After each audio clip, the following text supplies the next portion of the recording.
I know that Dumpster Funk has such a deep relationship with the city of New Orleans. Mm-hmm. How meaningful is it to you to be a part of that and kind of feel like a part of the city in that way? I was just talking about this the other day with a friend and mentor.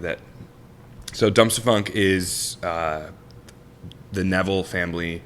The Neville brothers out of New Orleans are arguably one of the most influential American musician or group of musicians, really representing the city of New Orleans to the world to this day.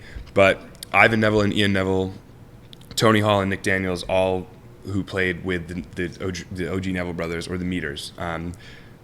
I call them the godfathers of funk, the Meters. And so this is The like, Meters are great. yeah, it's the Meters, you know. But the gentlemen I perform with regularly,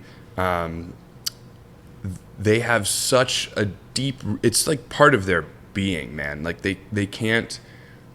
There's no reason for them to separate New Orleans from the music they play. It's very embedded in their culture, and for me, an outsider, to be welcomed in.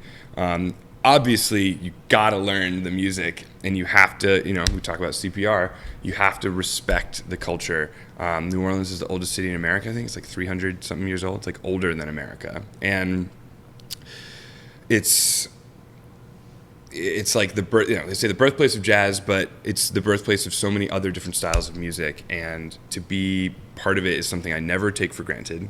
The fact that local musicians in New Orleans, know me and recognize me not as like some punk who just comes in and is trying to appropriate their culture. It means a lot, and it's a heavy weight that I carry with extreme pride.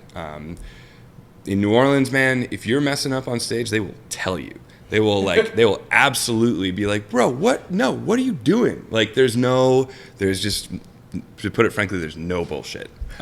Which I really, really love. If I'm messing up, tell me, man. And I'll, spend the time learning it the right way. And they, like any city dealing with a boom in tourism or interest or, gentrification and all that, there are people that go down there and think they can just play this style of music on the street, and tourists don't know the difference until you go to these legendary venues and you that have been there for like 100 or 200 years or whatever, that are open 24 hours a day, until you see the OGs doing it. Like, it's really hard to put into words, but people love the style of music and they seek it out all around the world, honestly, not just in New Orleans. But yeah, it doesn't sound, I hope it doesn't, how am I saying this? Talking light speed.